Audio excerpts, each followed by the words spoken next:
On pense que ça n'existe pas à Val-d'Or, la prostitution, que ça existe dans les grands centres. L'exploitation sexuelle est tout autant présente dans la région.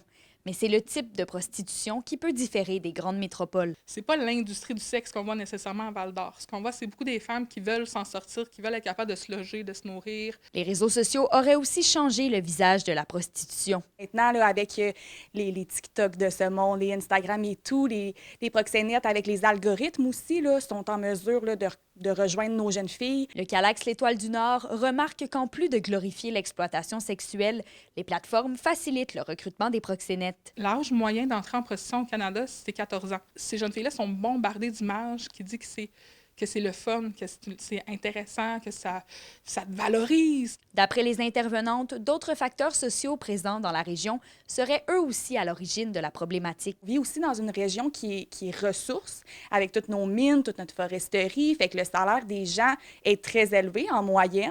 Fait que ça fait en sorte que le salaire des femmes, qui sont souvent relayées à des emplois de service ou peu importe, est moindre. Et là, ça vient avec des logements avec des coûts qui sont exorbitants. Le racisme systémique qui maintient vraiment les femmes en prostitution. C'est pas rare pour elles qu'elles ne sont pas capables de se trouver un logement, elles ne sont pas capables de trouver un travail. Elles sont sollicitées sur la rue juste parce qu'elles sont des femmes autochtones. Il y a 6 ans, un projet a d'ailleurs été créé au Centre d'aide à Val-d'Or pour accompagner les femmes et améliorer leurs conditions de vie. Le projet Ouvrons les portes a pour mandat d'aider les femmes dans leur processus de sortie de la prostitution.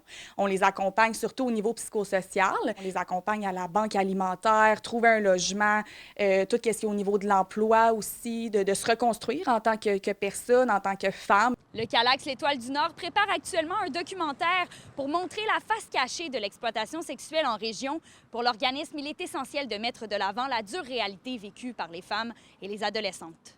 Kémilia La Liberté, RNC Nouvelles, à Val-d'Or.